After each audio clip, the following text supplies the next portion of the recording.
Hello guys, welcome back to our YouTube channel Engineer Mind. तो आज के lecture में हम लोग डिस्कस करेंगे कॉन्ट्रैक्ट एंड अकाउंट्स का जो फर्स्ट चैप्टर का लास्ट टॉपिक है। फर्स्ट चैप्टर जो हमारा था procedure of execution of work in PWD. तो इसी के अंडर में जो लास्ट टॉपिक है method used in PWD for carrying out the work. तो इसके बारे में डिटेल्स में डिस्कस करेंगे कि कौन कौन सा मेथड होता है पीडब्ल्यूडी में काम करने के लिए। तो बहुत सारा मेथड होता है इसमें, लेकिन मेनली जो है हम लोग यहाँ पर 4 मेथड के बारे में डिस्कस करेंगे। तो फर्स्ट मेथड जो है हमारा रेट लिस्ट मेथड है, सेकंड जो है वो पीस वर्क मेथड है, एंड थर्ड जो है वो डेज वर्क मेथड है, एंड फोर्थ जो है डिपार्टमेंटल मेथड है। तो ये 4 मेथड जो है यूज किया जाता है for carrying out the work in PWD. ये 4 मेथड बहुत इंपॉर्टेंट है जब पीडब्ल्यूडी में वर्क होता है। तो इसी चारों मेथड से किया जाता है मेनली। और भी बहुत सारा मेथड होता है, तो वो हम नेक्स्ट चैप्टर जो पढ़ेंगे कॉन्ट्रैक्ट उसमें पढ़ेंगे। तो ये मेनली जो है 4 मेथड जो है ये बहुत इंपॉर्टेंट होता है for carrying out the work in PWD. PWD में काम करने के लिए ये 4 मेथड जानना बहुत कंपलसरी होता है। तो रेट लिस्ट मेथड क्या होता है, पीस वर्क मेथड क्या होता है, days work method and departmental method क्या होता है, इसके बारे में डिटेल्स में इस लेक्चर में डिस्कस करेंगे। तो सबसे पहले हम लोग जानते हैं कि रेट लिस्ट मेथड क्या होता है। तो रेट लिस्ट मेथड के बारे में सबसे पहले हम लोग डिस्कस करते हैं कि रेट लिस्ट मेथड क्या होता है। तो सबसे पहले हम लोग समझते हैं कि रेट लिस्ट मेथड होता क्या है।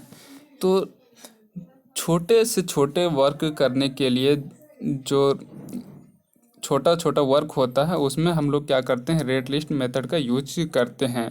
और इसका जो इस वर्क को जो देखा जाता है तो वो किसके अंडर में करवाया जाता है, कौन करवाता है ये वर्क, जो पेटी वर्क होता है। पेटी वर्क मीन्स छोटा छोटा वर्क। तो छोटा छोटा काम करने के लिए रेट लिस्ट मेथड का यूज किया जाता है। तो इस काम को करवाने के लिए एग्जीक्यूटिव इंजीनियर ही सफिशिएंट है। ये एग्जीक्यूटिव इंजीनियर के अंडर में ये काम क्या करवाया जाता है। इस मेथड के अंदर में एग्जीक्यूटिव इंजीनियर रहता है। और ये जो मेथड है ये बड़े कॉन्ट्रैक्टर के द्वारा नहीं लिया आता है, क्योंकि इसमें ना ही टेंडर निकाला जाता है ना ही कॉन्ट्रैक्ट दिया जाता है बड़े बड़े कॉन्ट्रैक्टर को। और बड़े बड़े कॉन्ट्रैक्टर जो है इसमें इतना छोटा अमाउंट में इंटरेस्ट नहीं होता है, क्योंकि इसका जो अमाउंट है पेटी वर्क कराने का तो वो ओनली 3,000 है, 3,000 रुपये, 3,000, ओनली 3,000 रुपया का इसमें कॉन्ट्रैक्ट आता है। तो सपोज अगर कहीं पर रिपेयरिंग करना है, एक हॉस्पिटल है और वहाँ पर जो है उसका फ्लोर जो है वो ग्राउटिंग करवाना है, उसको क्रैक कर गया, तो ग्राउटिंग करने के लिए ओनली जो है रिपेयरिंग वर्क का ज़रूरत होता है, जो कि 3,000 अमाउंट उसके लिए सफिशियंट है। तो कोई भी कॉन्ट्रैक्टर जो छोटा छोटा कॉन्ट्रैक्टर होता है, I am not telling about the big contractor just like Madhucon. तो इस टाइप से जो भी कॉन्ट्रैक्टर है या फिर टाटा कंपनी है, तो L&T है, तो इस टाइप से के कॉन्ट्रैक्टर के बारे में हम बात नहीं करेंगे। जो लोकल कॉन्ट्रैक्टर होता है तो वही ये रेट लिस्ट मेथड जो छोटा छोटा पेटी वर्क जो होता है 3,000 का, उसी का वो छोटा छोटा जो कॉन्ट्रैक्टर होता है वही ये काम लेता है। डायरेक्ट एग्जीक्यूटिव इंजीनियर के पास जाते हैं और सील बंद जो इन्वेलप होता है उसमें एप्लीकेशन अप्लाई करते हैं और वो डायरेक्ट उनको मिल जाता है। अगर वो नहीं लेते तो फिर दूसरे को तीसरे को डायरेक्ट हैंड टू हैंड जा कर के ये कॉन्ट्रैक्ट ले लेते हैं। तो छोटा छोटा कॉन्ट्रैक्टर ये लेते हैं।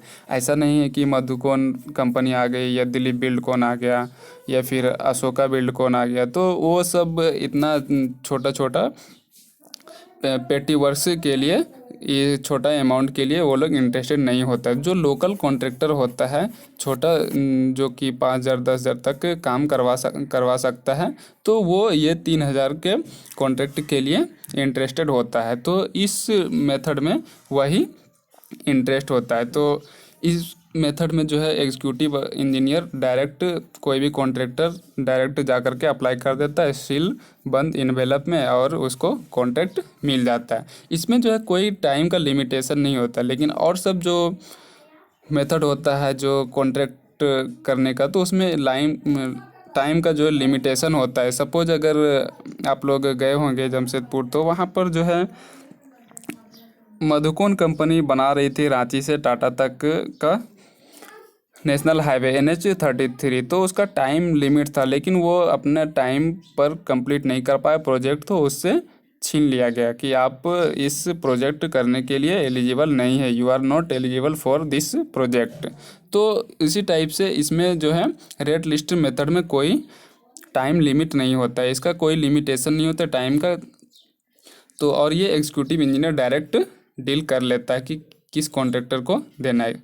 और इसमें जो है क्योंकि इसमें छोटा अमाउंट के लिए टेंडर रहता है, इसीलिए इसमें कोई पेनाल्टी भी नहीं रहता है। तो पेनाल्टी इसलिए नहीं रहता है क्योंकि इतना छोटा अमाउंट है और टाइम का कोई लिमिटेशन नहीं है। ऐसा नहीं है कि अगर इसमें पेनाल्टी दे देगा कि 10 दिन में आपको कंप्लीट करना है, तो 3,000 का है ही, उसमें अगर वो 500 रुपया का उसको सेविंग होता है तो वो 500 रुपये पेनाल्टी ही देगा, तो बेनिफिट क्या होगा। इसीलिए इसमें टाइम का लिमिट नहीं होता और कोई पेनाल्टी भी नहीं होता है। इसमें डायरेक्ट कोई भी पर्सन आता है एप्लीकेशन लेकर के और उसको कॉन्ट्रैक्ट मिल जाता है। तो इस मेथड में जो है यही हम लोग देखते हैं कि जो छोटा छोटा वर्क होता है पेटी वर्क, उसके लिए इस मेथड को यूज किया था और मैक्सिमम अमाउंट जो होता है वो 3,000 तक होता है। अभी हम आपको बताएं कि जो कोई भी हॉस्पिटल है और उसका रूफ जो है फ्लोर वो जो है क्या हो गया, क्रैक कर गया, तो उसमें ग्रोटिंग करने के लिए रिपेयरिंग करना है, तो उसके लिए ये पेटी वर्क है छोटा छोटा। तो ग्रोटिंग करने के लिए हम लोग क्या करते हैं, रेट लिस्ट मेथड का यूज करते हैं और छोटा कॉन्ट्रैक्टर को बुला करके कॉन्ट्रैक्ट दिया जाता है। तो ये था हमारा रेट लिस्ट मेथड। अब हम लोग पॉइंट और लैंग्वेज में देखते हैं कि क्या है होता है rate list method. This is one of the recognised system of carrying out the petty works ₹3,000 और बिलो। तो 3,000 और उससे कम का जो अमाउंट होता है उसके लिए रेट लिस्ट मेथड यूज किया जाता है। यहाँ पर जो है 3,000। तो this is one of the recognised system of carrying out the petty works ₹3,000 और बिलो। तो पेटी वर्क जो होता है 3,000 और उससे कम का अमाउंट जो होता है कॉन्ट्रैक्ट देने के लिए रेट लिस्ट मेथड का यूज किया जाता है। तो नेक्स्ट पॉइंट हम लोग देखते हैं, contractor are not in interested so executive engineer maintain and list. अभी हमने बताया कि इसमें जो है कॉन्ट्रैक्टर बहुत बड़ा बड़ा कॉन्ट्रैक्टर जो होता है तो वो इंटरेस्टेड नहीं होता है, एग्जीक्यूटिव इंजीनियर ही इसको मेंटेन करता है एंड लिस्ट करता है। तो नेक्स्ट पॉइंट देखते हैं हम लोग, petty work will submit rate list in sealed covers. और सील्ड कवर्स में वो जो है रेट होता है उसका सील्ड कवर में सबमिट किया जाता है। नो पेनाल्टी प्रोविज़न, इसमें कोई पेनाल्टी नहीं होता है। तो नेक्स्ट जो मेथड है वो हमारा पीस वर्क मेथड है।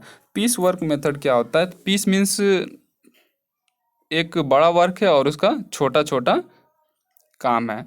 तो पीस वर्क मेथड में हम लोग छोटा काम के बारे में डिस्कस करते हैं। तो छोटा काम करने के लिए सपोज 2,000 से कम या 2,000 तक का जो काम होता है उसका कॉस्ट 2,000 तक है, तो वो उसी का के लिए सूटेबल होता है। तो इस कंडीशन में हम लोग क्या करते हैं कि सपोज अगर कहीं पर रोड है तो रोड में जो है जेब्रा क्रॉसिंग ये सब के लिए पेंटिंग का काम होता है, तो वो सब जैसे 5 किलोमीटर के अंदर में करना है, तो 5 किलोमीटर के अंदर में पेंटिंग का काम करना है या लाइनिंग देना है, तो उस सब के लिए ये पीस वर्क मेथड है। हालांकि हाईवे का जो कंस्ट्रक्शन होता है वो बहुत बड़ा होता है, लेकिन ये पीस वर्क है, ये छोटा वर्क है। तो छोटा काम करने के लिए 2,000 तक के अमाउंट या उससे कम का जो अमाउंट होता है, तो इस कंडीशन में हम लोग पीस वर्क मेथड यूज करते हैं। फॉर मेंटेनेंस एंड रिपेयर के लिए भी इसको यूज करते हैं, इसमें कोई टाइम लिमिट नहीं होता है। तो पीस वर्क मेथड में छोटा काम 2,000 रुपये तक का जो अमाउंट होता है उसका हम लोग यूज करते हैं। तो इसमें जो है रिपेयरिंग और मेंटेनेंस का वर्क ज़्यादा होता है पीस वर्क मेथड में। तो हम लोग समझ लिए कि पीस वर्क मेथड क्या होता है। अब हम लोग लैंग्वेज में देखते हैं कि पीस वर्क मेथड होता क्या है।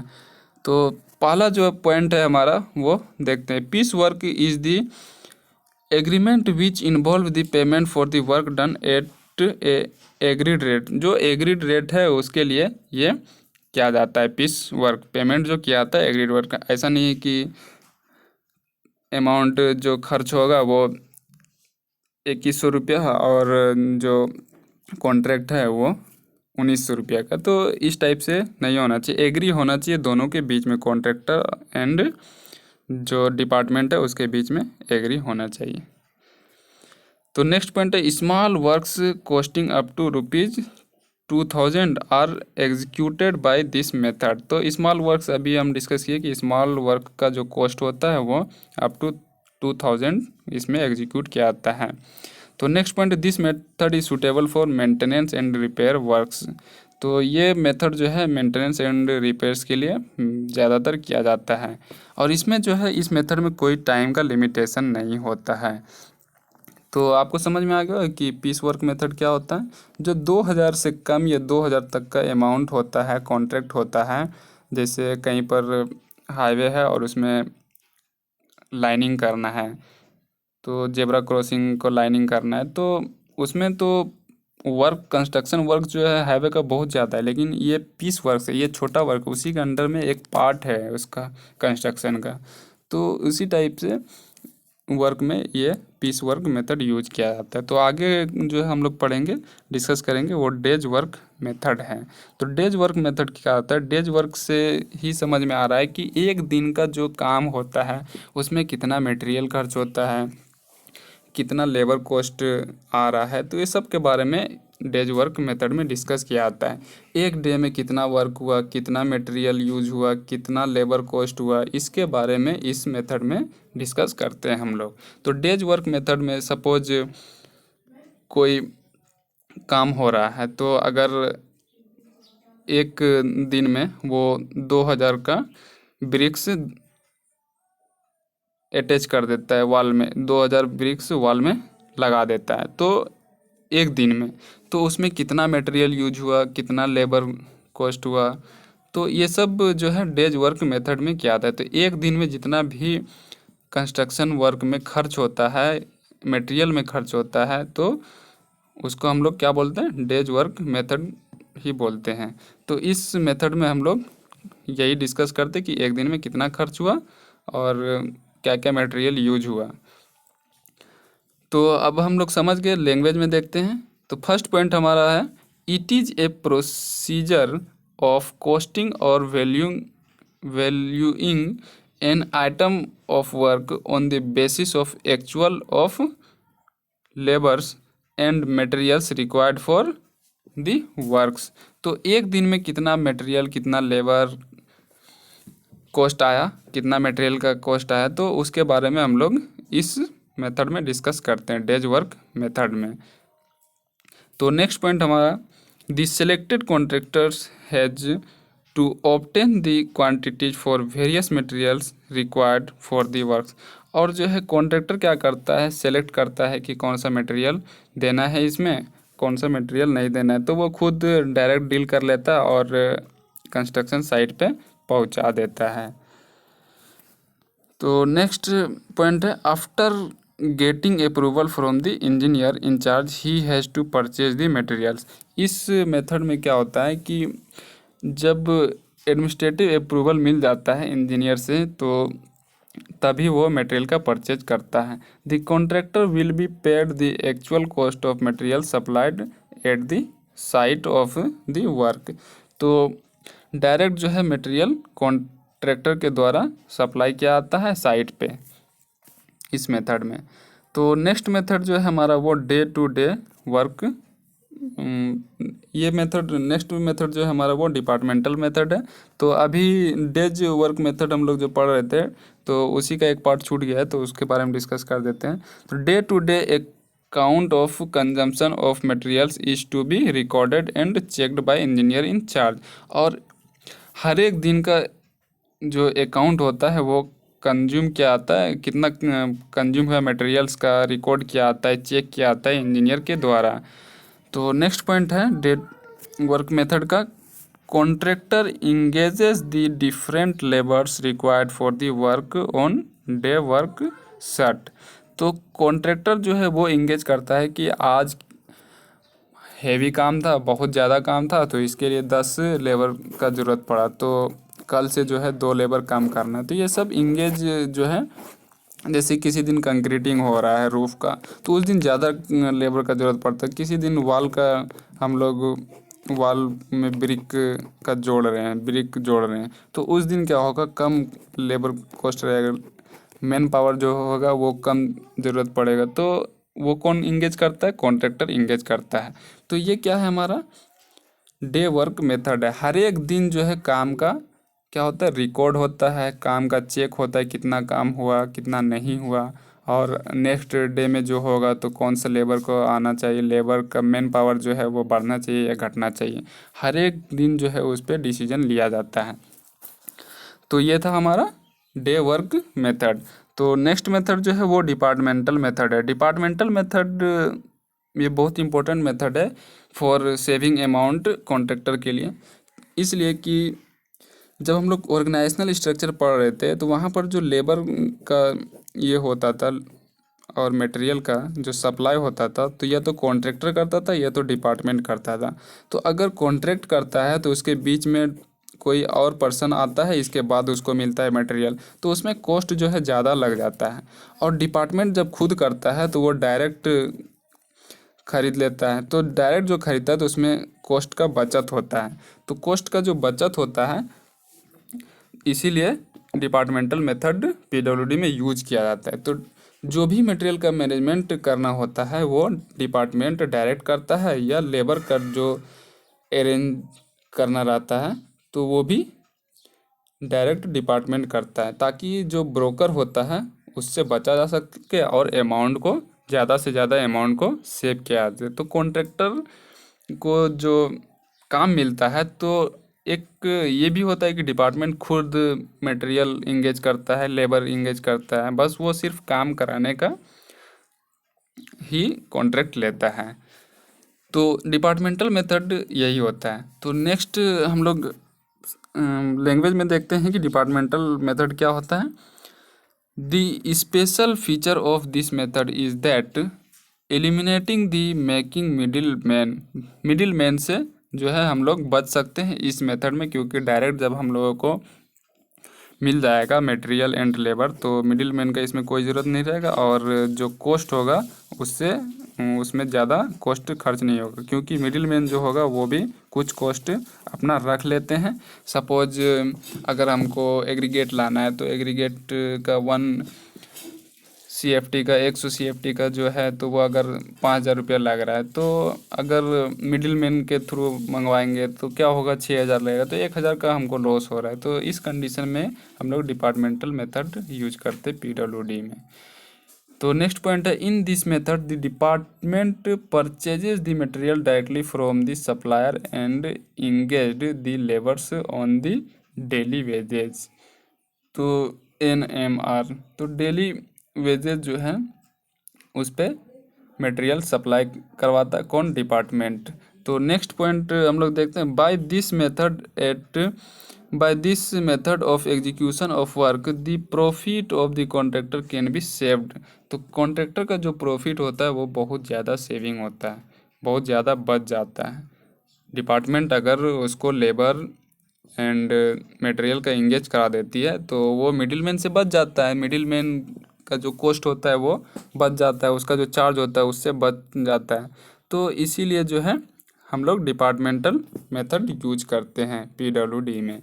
तो ये जो हमारा था procedure of execution of work, उसका ये लास्ट टॉपिक था। तो ये टॉपिक हमारा ये चैप्टर कंप्लीट हो गया। अब नेक्स्ट चैप्टर में हम लोग पढ़ेंगे, यूनिट 2 में पढ़ेंगे कॉन्ट्रैक्ट। तो आज के लेक्चर में इतना ही, फिर नेक्स्ट लेक्चर मिलते, तब तक के लिए बाय।